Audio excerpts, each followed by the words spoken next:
From Pacifica, this is Democracy Now! There's a fundamental disconnect with the American people when these tragedies continue to occur and we just move forward with business as usual.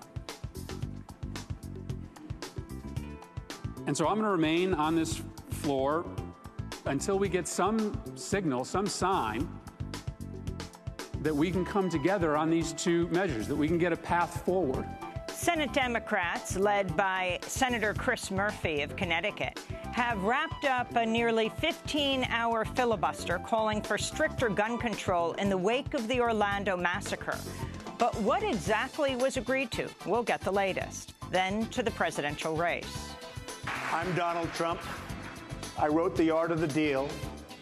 I say not in a braggadocious way.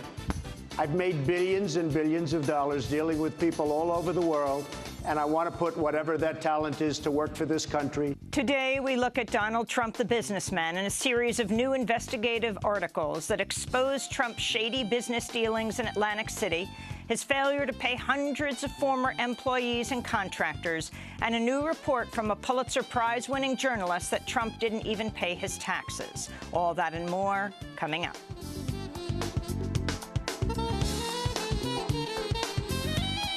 Welcome to Democracy Now!, democracynow.org, The War and Peace Report. I'm Amy Goodman. President Obama is slated to visit Orlando, Florida today following Sunday's attack on the LGBT nightclub in Orlando, Florida, which killed 49 people and was the deadliest mass shooting in modern U.S. history. The massacres reignited calls for gun control by Senate Democrats who mounted a nearly 15-hour filibuster. It ended early this morning after Republicans reportedly agreed to hold a vote on gun control measures, including prohibiting people on the government's terror watch list from obtaining gun licenses and expanding background checks to include gun shows and Internet sales. Connecticut's Democratic Senator Chris Murphy launched the filibuster a little after 11 in the morning on Wednesday.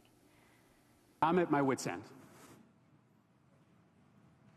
I've had enough.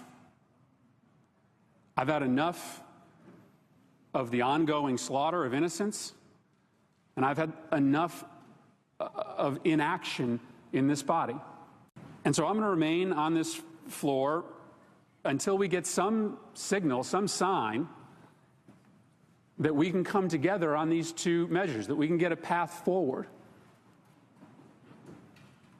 on addressing this epidemic in a meaningful, bipartisan way. It was the 9th longest filibuster in U.S. history. About 90% of Americans support stricter gun control measures, while new CBS poll finds 57% of Americans support a full nationwide ban on assault weapons, up from 44% last December, although this was not one of the issues Republicans have agreed to vote on.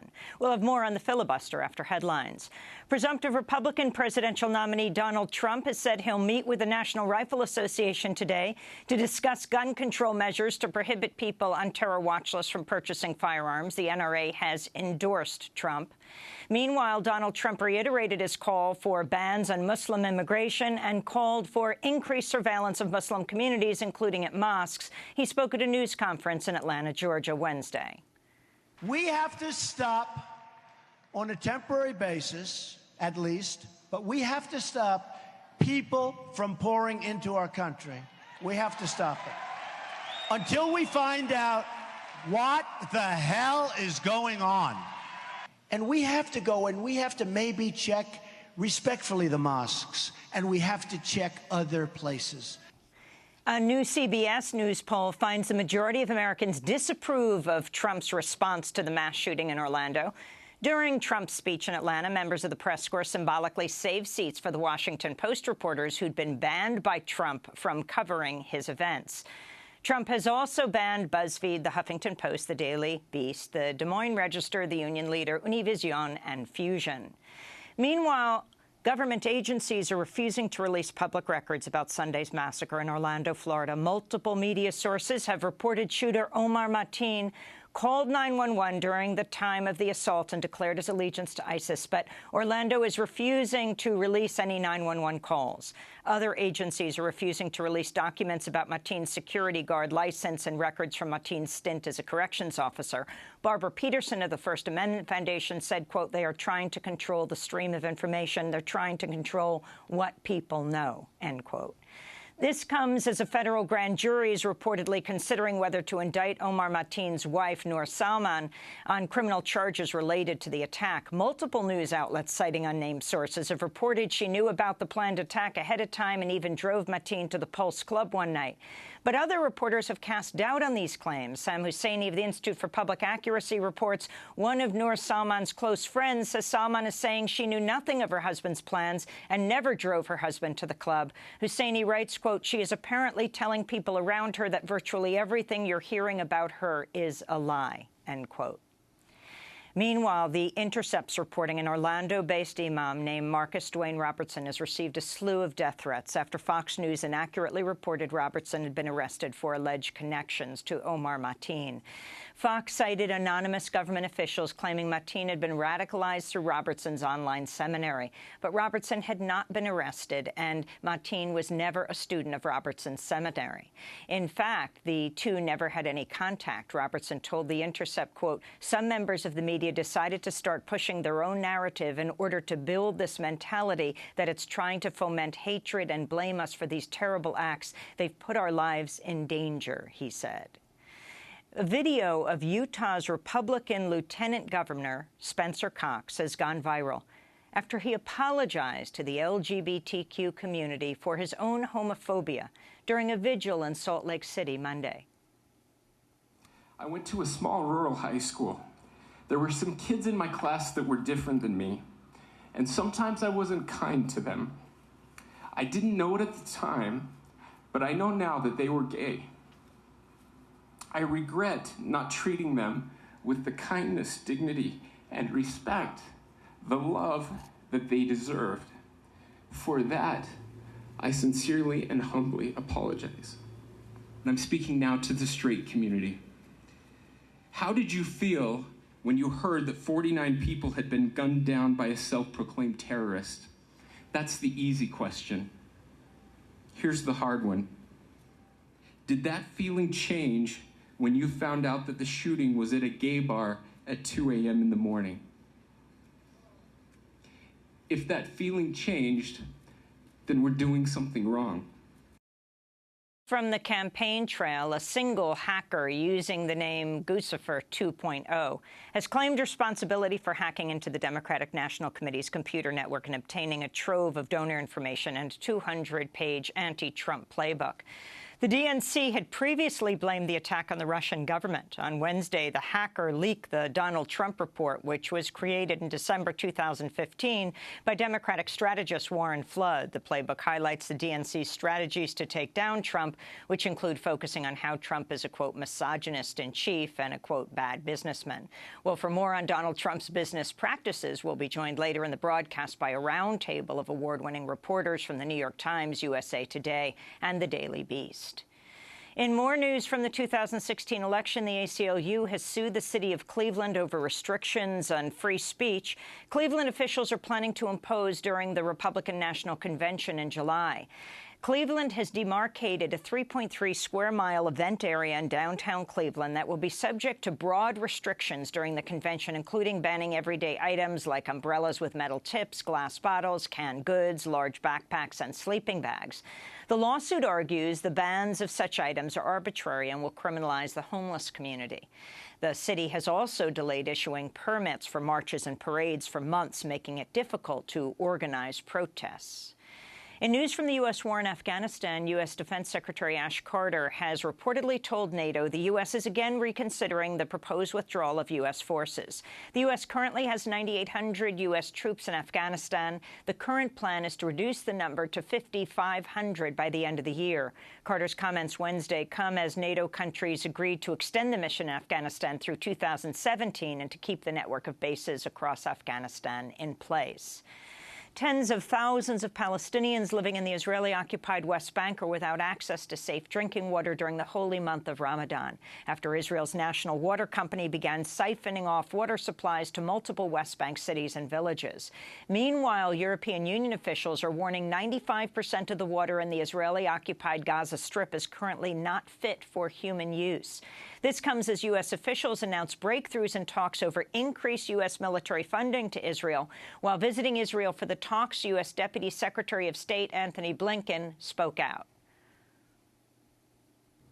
Under this administration, the United States has invested nearly $24 billion in foreign military financing for Israel since 2009, far more than for any other country, more than at any other previous time in the history of the U.S.-Israel relationship. We're also prepared to sign a new 10-year memorandum of understanding that would constitute the largest single pledge of military assistance from the United States to any country in our history.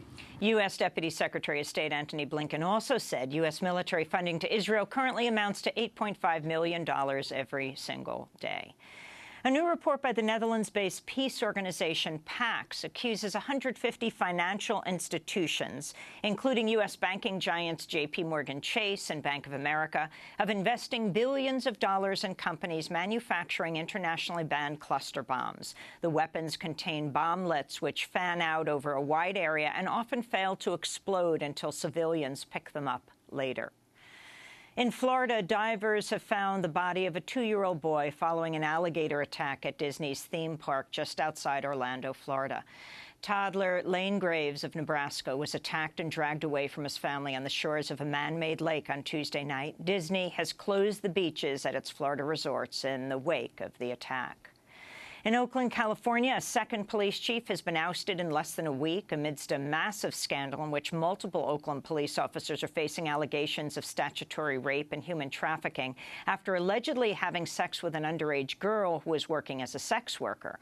On Wednesday, Oakland Mayor Libby Schaaf removed Ben Farrow as interim police chief. He'd been appointed only 6 days earlier after former police chief Sean Wendt resigned amidst the scandal.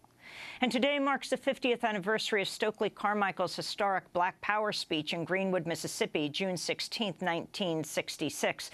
Carmichael was speaking after James Meredith, the first black student to attend the University of Mississippi, had been shot and wounded by a white man during the Walk Against Fear from Memphis, Tennessee to Jackson, Mississippi. Following the shooting, Carmichael declared to a crowd of 3,000 people, quote, "We've been saying freedom for 6 years. What we're going to start saying now is Black Power." Speaking years later, he explained the decision to adopt Black Power as the movement's slogan. Luckily for us, the night in Greenwood, King had to go to do a taped television thing, I think, for Meet the Press. So he had to go to Memphis. So he was not there the night in Greenwood. Riggs had everybody primed. He said, just get to your speech. We're going against freedom now. We're going for Black Power. Don't hit too much on freedom now, but hit the need for power. So we built up on the need for power. And just when I got there, before I got it, Riggs was there saying, hit him now, hit him now. And I kept saying, give me time, give me time. When we finally got it and we dropped it, Black Power, well, of course, they had been primed and they responded immediately. But I myself, to be honest, I didn't expect that enthusiastic response. Stokely Carmichael adopted the name Kwame Ture. He died in 1998. And those are some of the headlines. This is Democracy Now!, democracynow.org, The War and Peace Report. I'm Amy Goodman. We turn to the gun control debate on Capitol Hill. For nearly 15 hours, Democratic Senator Chris Murphy of Connecticut led a filibuster calling for stricter gun control in the wake of the Orlando massacre that left 49 people dead. Murphy began the filibuster at 11:21 Eastern Time in the morning on Wednesday. He kept the filibuster going until 2:11 this morning, saying Republicans have agreed to hold votes on measures to expand background checks and prevent people on U.S. terror watch lists from buying guns. Murphy accused the Republican-led Senate of failing to address the nation's gun epidemic. I think that people notice when we remain silent. I know it's unintentional, but it almost seems to some people as if we don't care about what happens when we don't try to do anything about it. And I understand that we have deep disagreements here about how to proceed. But with the exception of 1 week in 2013, we have not brought a debate to this floor in which we try to hash out our differences. Republican leadership didn't announce in the wake of Orlando that we were going to spend this week working on trying to enact measures to make sure that another mass shooting doesn't happen. And there's a fundamental disconnect with the American people when these tragedies continue to occur and we just move forward with business as usual. And so I'm going to remain on this floor until we get some signal, some sign that we can come together on these two measures, that we can get a path forward on addressing this epidemic in a meaningful, bipartisan way. On the presidential campaign trail, Hillary Clinton tweeted her support of Senator Murphy's efforts, saying, quote, "Some fights are too important to stay silent. Preventing gun violence is one of them. Stand strong, Chris Murphy." Meanwhile, Donald Trump suggested in a tweet he'll push the NRA to accept some new forms of gun control. He wrote, quote, "I'll be meeting with the NRA, who has endorsed me, about not allowing people on the terrorist watch list or the no-fly list to buy guns."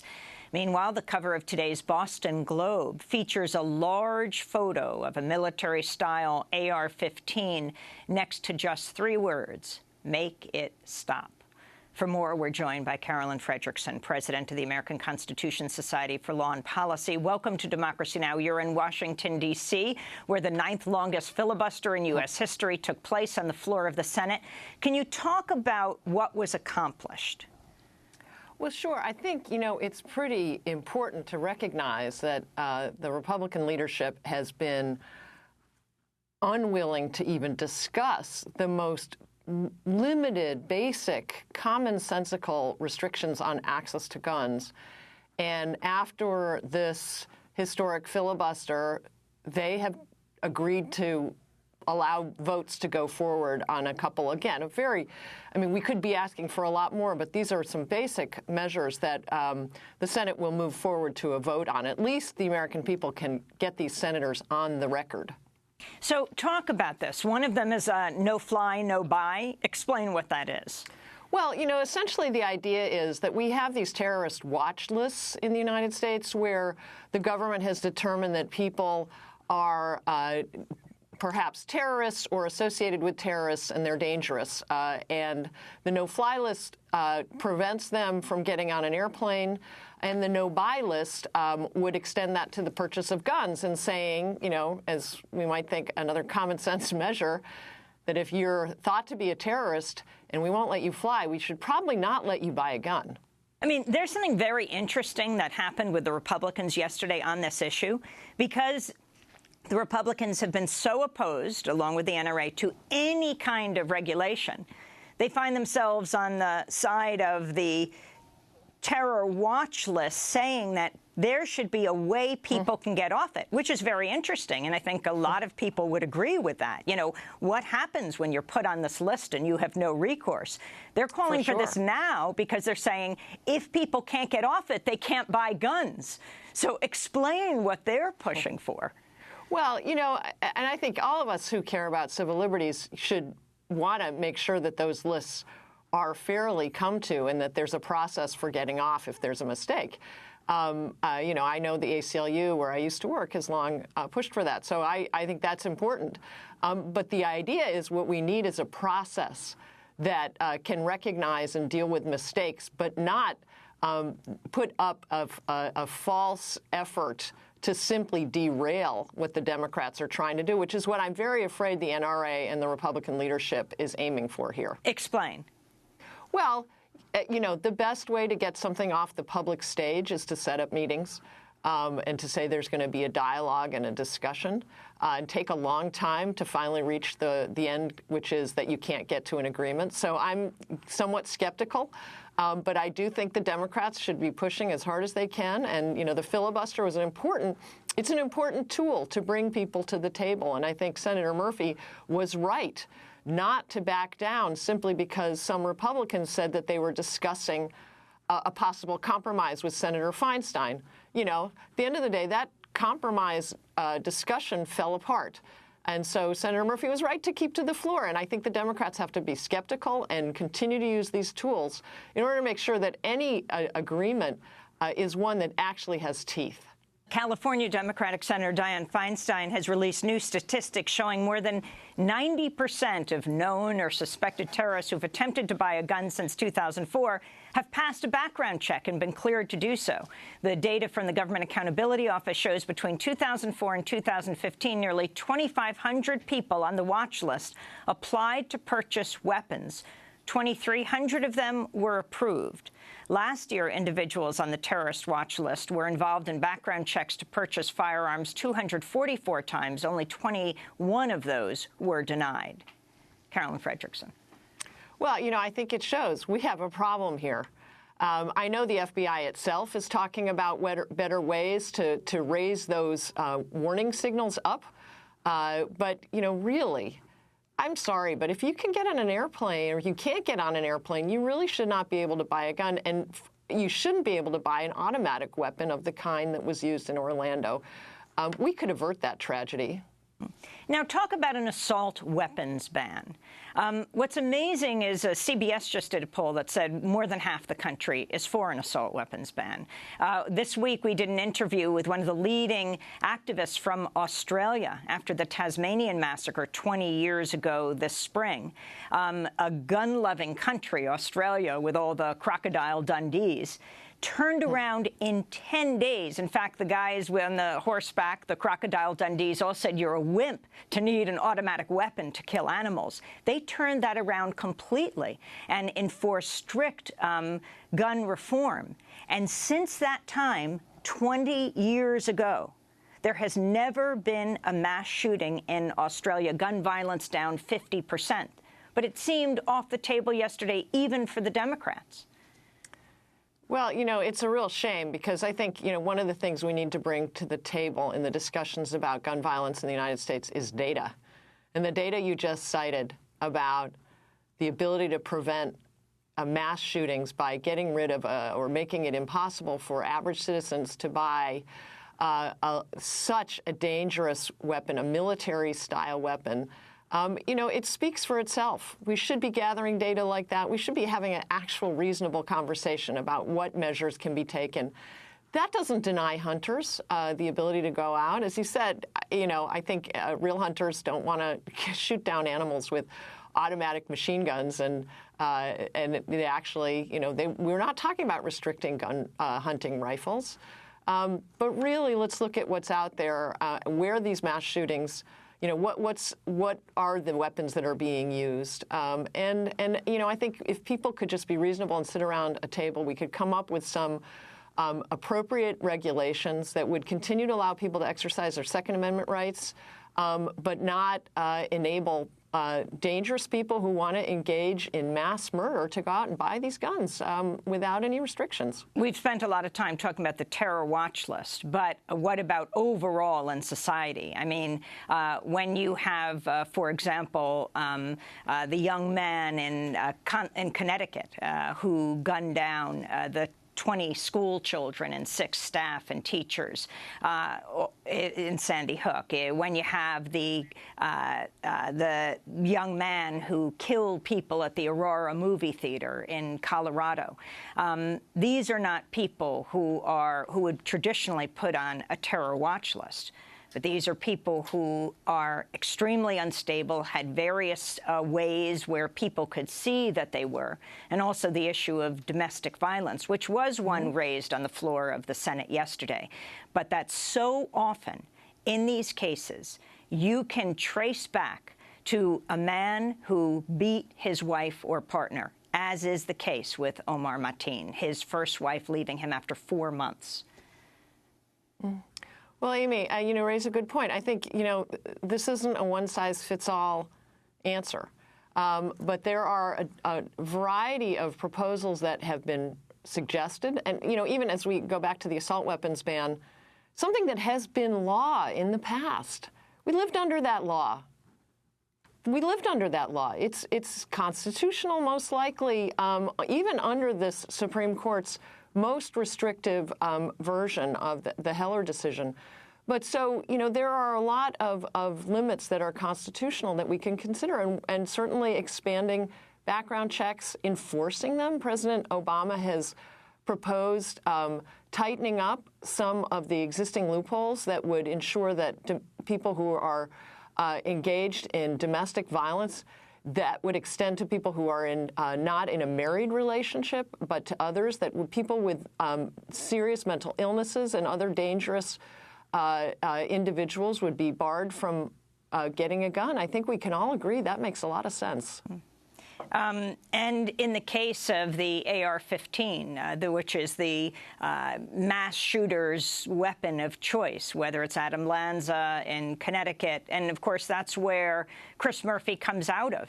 He had just been elected to the Senate when the Sandy Hook massacre took place, whether it's James Holmes at the Aurora massacre or whether it's Mateen here in Orlando. 10 years, more than a decade ago, the assault weapons ban was allowed to lapse. What do you think its chances are of being reinstated, with more than half the population now, according to CBS, saying they want to see it again? Well, what we need is political will. We need people to, stand up to the NRA. It's about time. They're out of step with where the American public is on so many gun issues. And as you mentioned at the beginning, 90% of the American public wants stricter gun safety laws. So I think we need somebody to say, enough. It's time for us to actually move forward. We're going to protect Second Amendment rights. We're going to ensure that hunters can have their guns. But we're also going to ensure that dangerous people and military-style weapons can't meet, that those people can't buy those guns are not available. And I think, it's about time. We've seen way too much of this. It's the tragedies just keep mounting. Well, we'll continue to cover this and see what happens. Caroline Frederickson, President of the American Constitution Society for Law and Policy. When we come back, we look at Donald Trump's business record. A number of journalists have been delving into his business practices. Stay with us.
Disintegration anxiety by explosions in the sky. This is Democracy Now!, democracynow.org, The War and Peace Report. I'm Amy Goodman. An anti-Donald Trump playbook compiled by the Democratic National Committee is leaked online following this week's report that the Democratic National Committee's computers were breached by hackers. The DNC initially blamed Russian hackers, but on Wednesday, a hacker using the handle Guccifer 2.0 took credit. In the document, Trump's pilloried as a bad businessman and misogynist in chief. Well, instead of devising a dossier on Trump, the DNC could have just encouraged voters to pick up a newspaper and read the facts for themselves. A series of new investigative articles revealed Trump's shady business dealings in Atlantic City, his failure to pay contracted workers over the years, and his decision to partake in what may amount to calculated tax fraud, a felony. We begin by looking at a lengthy article this past weekend in the New York Times detailing how Donald Trump bankrupted his Atlantic City casinos but still earned millions. Reporters Ross Buettner and Charles Bagley write, even as his companies did poorly, Mr. Trump did well.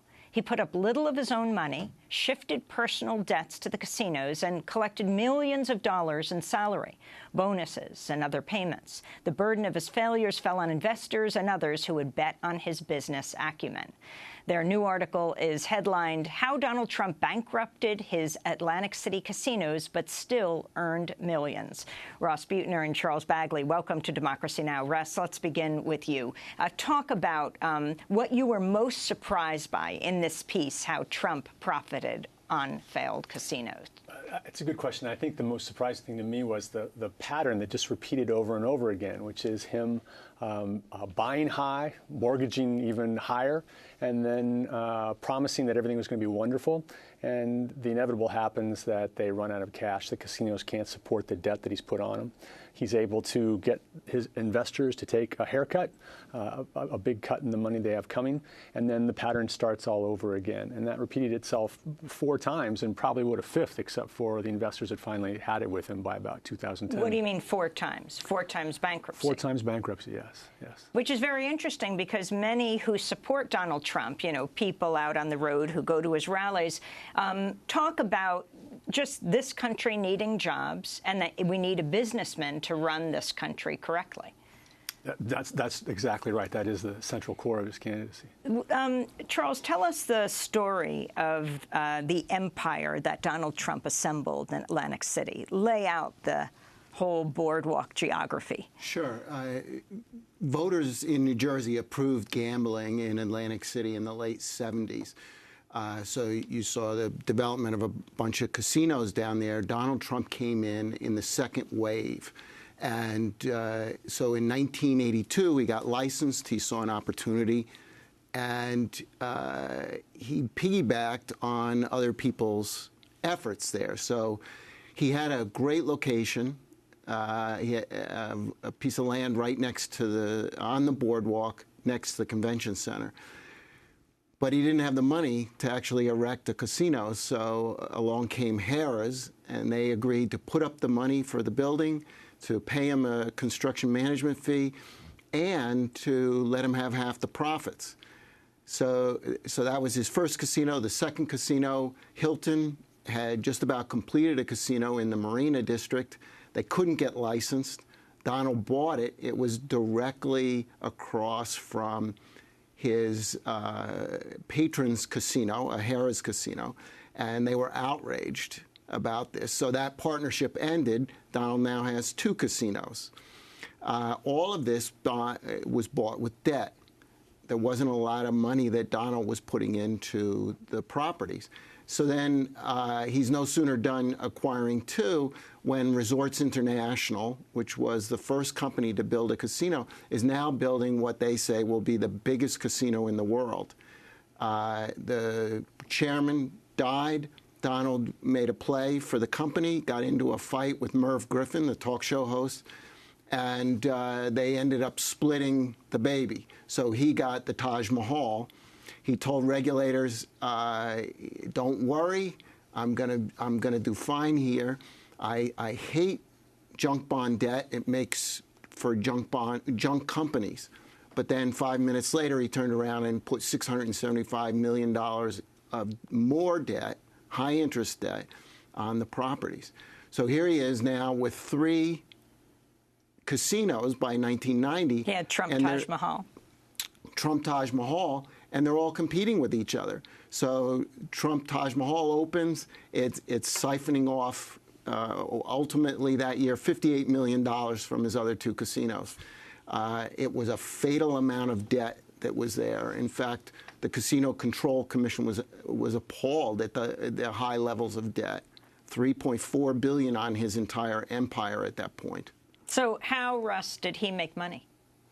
Well, that debt, each time he took it out, created a big pot of cash, right, that could have supported the business for some numbers of years, that could have been reinvested into the business to make casinos look better and work better.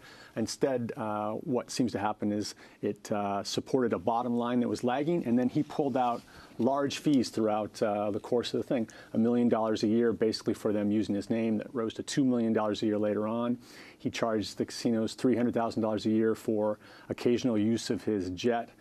He took a $5 million bonus in 1996, which was the year that the stock both hit its peak and then sunk down and began a long slide from which it never recovered. I want to turn to a clip from the Republican presidential debate in September. This is former Hewlett-Packard CEO Carly Fiorina sparring with Donald Trump. There are a lot of us Americans who believe that we are going to have trouble someday paying back the interest on our debt because politicians have run up mountains of debt using other people's money. That is, in fact, precisely the way you ran your casinos. You ran up mountains of debt as well as losses using other people's money, and you were forced to file for bankruptcy not once, I never filed not for twice, bankruptcy. 4 times, a record 4 times. Why should we trust you Mr. to Trump. manage Why? the It's very finances simple. of this nation I tell you, any differently I than you was manage running- the finances of your casinos? Carly, Mr. Trump. I made over $10 billion. I had a casino company. Caesars just filed for bankruptcy. Chris will tell you, it's not Chris's fault either. But almost everybody in Atlantic City is either in trouble or filed for maybe I'll blame Chris. Well, But Atlantic City Mr. Trump is also- a disaster. Wait a minute, Carly. Wait. I'll let you speak. Atlantic City is a disaster. And I did great in Atlantic City. I knew when to get out. My timing was great. And I got a lot of credit for it. I knew when to get out. My timing was great. Charles Bagley. Absolutely not. The problems in Atlantic City started in 2006 when Pennsylvania started opening up casinos and siphoning off potential revenue for Atlantic City. But Donald was full bore from 1990 through 2004. And in fact, he was finally ousted from the company because the management didn't want him around anymore. You write, a close examination of regulatory reviews, court records, and security filings by the New York Times leaves little doubt that Mr. Trump's casino business was a protracted failure, though he now says his casinos were overtaken by the same tidal wave that eventually slammed the seaside city's gambling industry. In reality, he was failing in Atlantic City long before Atlantic City itself was failing. But even as his companies did poorly, Mr. Trump did well. He put up little of his own money, shifted personal debts to the casinos, and collected millions of dollars in salary, bonuses, and other payments. The burden of his failures fell on investors and others who had bet on his business acumen. Russ Buettner, who suffered? Do you tell stories of the people who got hurt in this massive failure in Atlantic City? Yeah, there were large categories of people, several large categories. One were people who worked on the initial Taj Mahal. That bankruptcy, they really shorted contractors who were actually owed money. They had performed work, they hadn't been paid, and they negotiated very, very small amounts for those people to be paid. We quoted one person in the article whose father almost lost their business, took 30 cents on the dollar for the work he had done on the Taj. The other big categories were bondholders and stockholders. Now, some of those, as Mr. Trump has said, were sophisticated investors who should have been able to look at the balance sheet and see what they were getting into. Others were people who actually had their retirement income invested in these stocks or had their retirement income invested indirectly through mutual funds and whatnot that had purchased the stock. We spoke with one man, a stockholder, who at one time his stock had been worth $500,000, and he left with essentially nothing. How unusual is it for a businessman to have 4 bankruptcies? Well, I think it's somewhat unprecedented, and the idea that Wall Street continued to give him money, not once, not twice, 3, 4 times. I mean, we were kind of holding on to our heads when you look at the full record down in Atlantic City. I don't think I've seen anything like it. Now, more recently, a number of casino companies have had trouble in Atlantic City because the market is shrinking as other states put casinos online. But in my experience, I've never seen anything like it. Was the state takeover similar to Flint? The state takeover of Atlantic City? What they're proposing. Atlantic City has been a mess for a long time, and you can see the casino industry has been there for more than 35 years, and it still looks like a gap-toothed city. There's lots that are just sitting vacant. The state is edging towards a takeover of the city where there's a long history of corruption. but I think there's equal blame for the city, the state, and the casino industry. We're going to break and then come back to this discussion and broaden it out to USA Today reporters, reporter for the Daily Beast, looking at Donald Trump's record from Atlantic City, and beyond. We're talking with Russ Buettner and Charles Bagley, who wrote a piece, a major front-page Sunday piece in the New York Times, how Donald Trump bankrupted his Atlantic City casinos but still earned millions. We'll be back in a minute.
Just Like I by Xenia Rubinos here on Democracy Now!, democracynow.org, The War and Peace Report. I'm Amy Goodman. Today we're looking at the business record of the presumptive Republican presidential nominee, Donald Trump. We turn now to look at a new USA Today expose that found hundreds of former employees and contractors have accused Donald Trump and his businesses of failing to pay them for their work.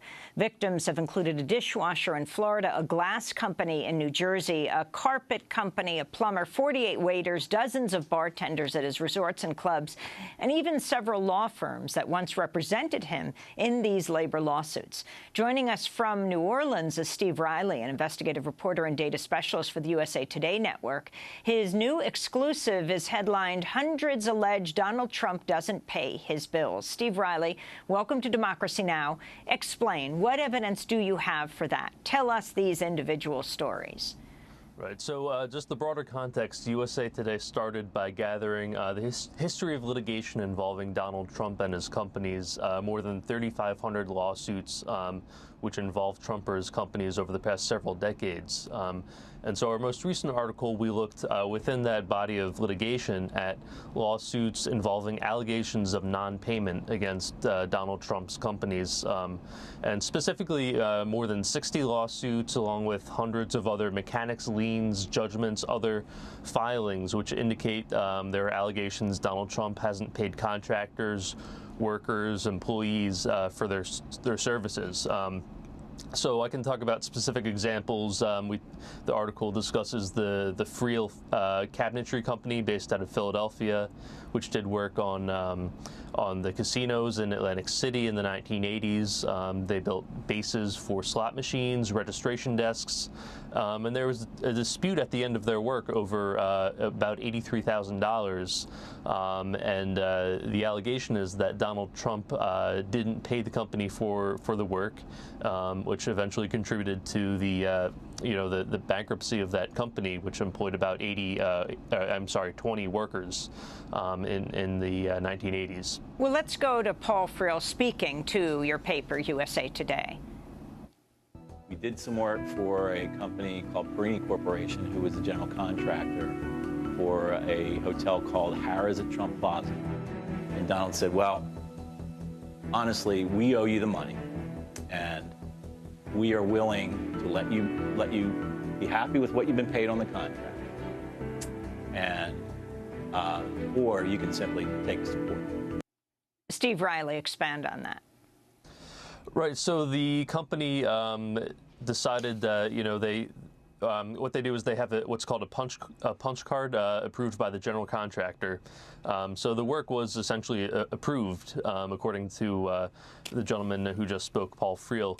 The work was approved. They went for the final payment and were called into a meeting with Donald and Robert Trump, and were told you're not going to be paid the final invoice of about $83,000, but you're welcome to come back and do future work for the Trump organization. The Friel Cabinetry Company tried to recoup the money. They hired a lawyer, but dropped any attempt to regain that money because of legal fees eventually. And after that, Paul Friel related that the company was unable to find work in Atlantic City from that point on. You talk about Juan Carlos Enriquez, who owned the paint spot in South Florida?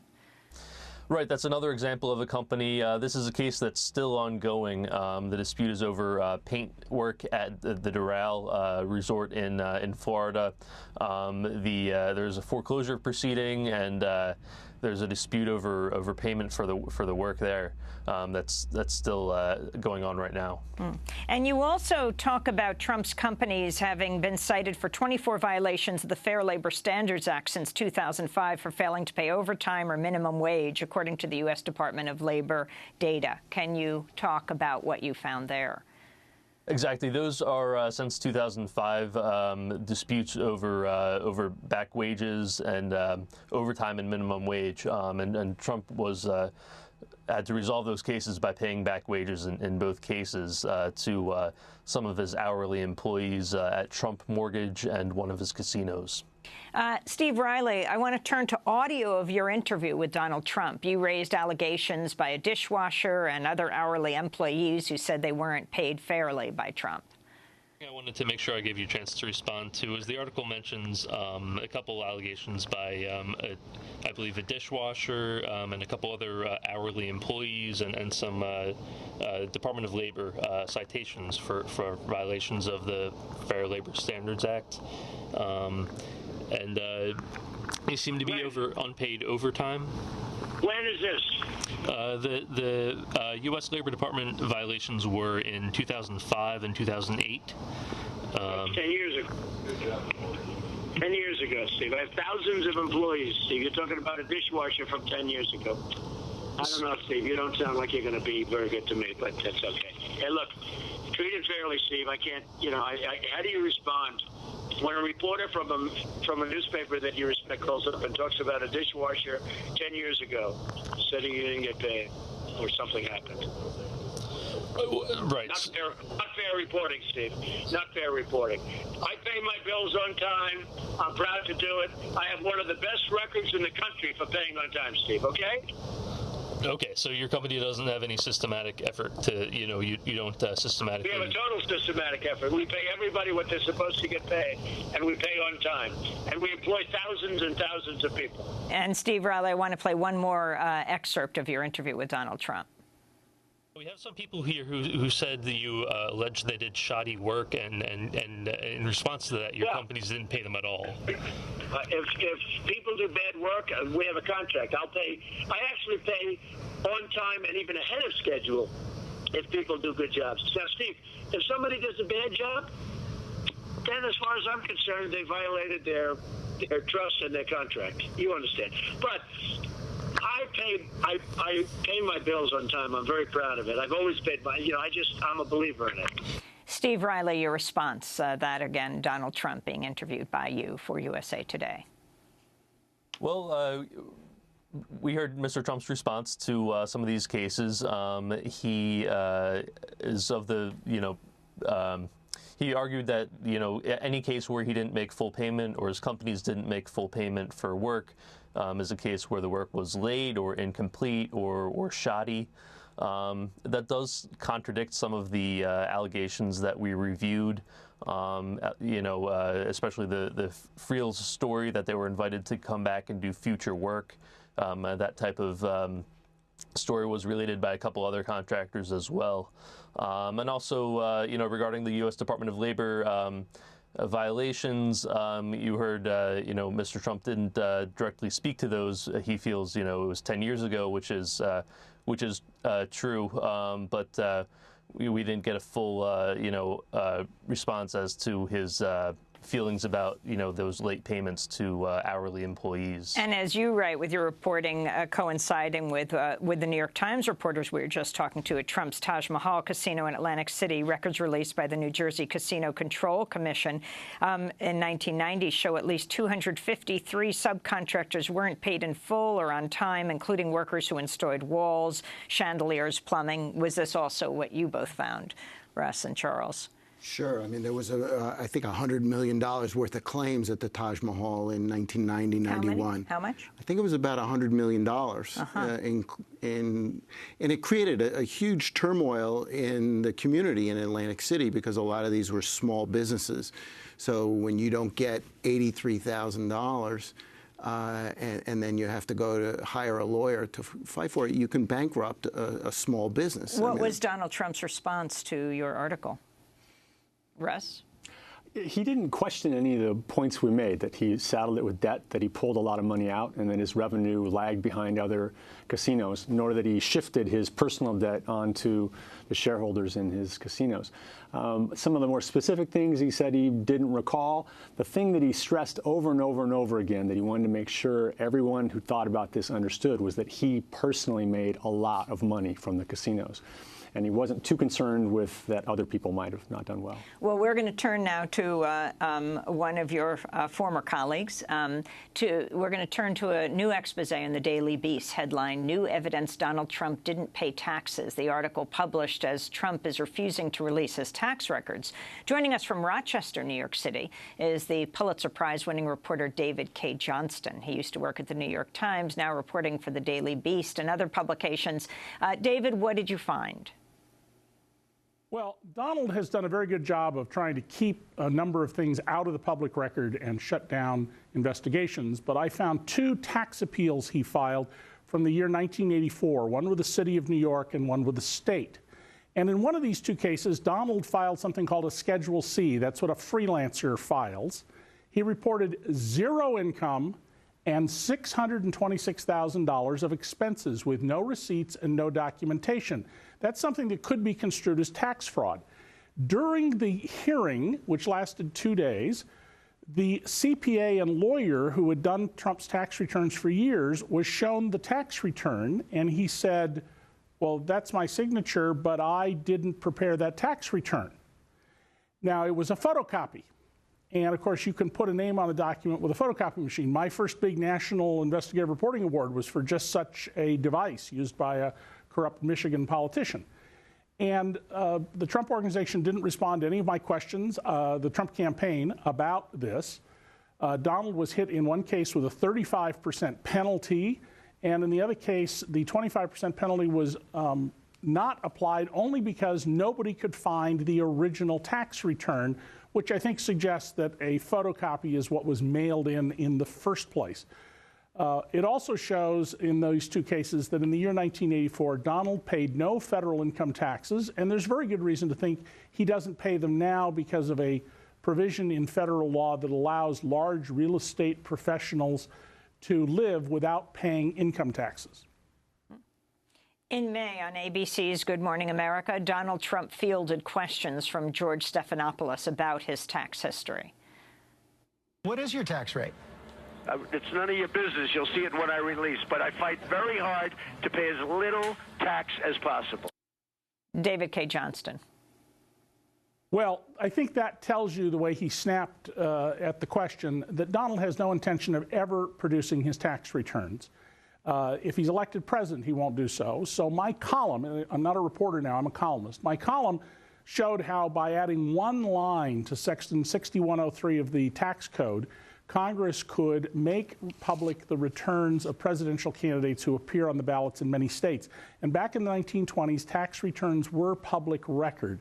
So there's no reason not to do this. Those Republicans who are very distressed about Mr. Trump, I would think might be very interested in this as a way to bring forth the things that trouble them. Now, go back to, because you said it very quickly before that clip, go back to why he doesn't have to pay taxes? Because if Donald is anywhere near as wealthy as he claims to be, and Donald has acknowledged under oath that he basically makes up numbers that make him look good, If he has enough depreciation from his buildings, he is allowed to use that to offset income from the other things like selling ties made in China and running golf courses. And that means that he effectively can get a zero-interest loan from the government of his taxes. In my USA Today column back in March, I showed how if Trump's numbers that he's publicly said were true, then he stands to make about $130 million net profit off his income taxes from a single year. The taxes would have only been $23 million. You write, the tradition of presidential candidates disclosing their tax returns has an august purpose, making sure that another criminal is not a heartbeat from the presidency or in the Oval Office. You note the disclosure tradition dates to when Spiro Agnew resigned as vice president in '73, then pled guilty to a tax crime. Elaborate on this tradition. Well, when Richard Nixon was in the White House and famously said, "I am not a crook," and his tax returns were being audited, he actually released tax information. It turned out that his tax returns were, in fact, corrupt. His tax lawyer, Edward Morgan, went to prison over it. Spiro Agnew resigned as vice president and immediately pled to a felony involving a tax crime. So that's the reason that candidates have been releasing returns since then. We have, for example, Hillary Clinton and her husband Bill's tax returns going back to the 1980s. And by the way, they changed the way they do their tax returns because of an article I wrote in the New York Times in 1997 showing that they had paid more than twice as much federal income tax as the law requires, even though they paid almost $10,000 that year for tax advice. Now, again, Congress, you're saying, could, with a very easy one-line amendment to the tax code, force Donald Trump to reveal his hand? Well, what they would do is simply direct the Internal Revenue Service to post the tax returns that it has online for any presidential candidate who appears in, let's say, 10 or more states. That's an objective standard, so it would apply to Hillary Clinton, to Donald Trump, and Gary Johnson, the Libertarian candidate, and perhaps some others. Trump, no doubt, would try and challenge it as a bill of attainder, which the Constitution prohibits, but if it's an objective standard, that shouldn't stand. And I don't see any reason not to do this. In fact, I think it would be a great public benefit because Donald Trump signed those tax returns under penalty of perjury. And his assertions that he can't release them because he's being audited not only are absurd, but what about all his returns up to the year 2011, which are no longer under audit? And I fault my fellow journalists for not asking him, well, where are your 2011 and earlier tax returns since they're no longer under audit, and that's your standard for withholding. You also write, in the 1920s, tax returns were public record, and newspapers routinely reported the precise income and tax paid by prominent Americans. What changed? Well, some of those prominent Americans did what wealthy people always do. They spent some money getting people in Congress to change the law so that wouldn't happen anymore. I actually think it's a good disinfectant, but in this case, I'm proposing that we only make them public for presidential candidates who are going to appear on the ballots of 10, pick a number, 10 or 15 or 20 states, and that the government be the one doing the disclosing, because we really do need to know that our president or the people we are going to vote for as president aren't crooks. Do you believe Donald Trump engaged in outright tax fraud? I think there's incredibly strong evidence of that. I think that it explains thoroughly Donald's reasons for not disclosing. The work that was done by the other three reporters who've been on the show, all about things I've been intimately familiar with, is excellent and accurate work. Donald has a long history of not paying people, of saying things that are not true, not just to the news media, but under oath, of not paying his bills, of stuffing his own pocket while shorting other people. And to Donald, there's nothing wrong with that. You have to understand who Donald is. Donald creates his own reality. Donald is a narcissist, and you and I exist for only one of two purposes, either to adore Donald or to be a foil to build more support from those people who adore Donald. Well, we have to leave it there. I want to thank you for being with us. David Cay Johnston, also Russ Buettner and Charles Bagley of the New York Times, and to Steve Riley, speaking to us from USA Today. I'm Amy Goodman. We have 3 job openings. Check our website. Thanks for joining us.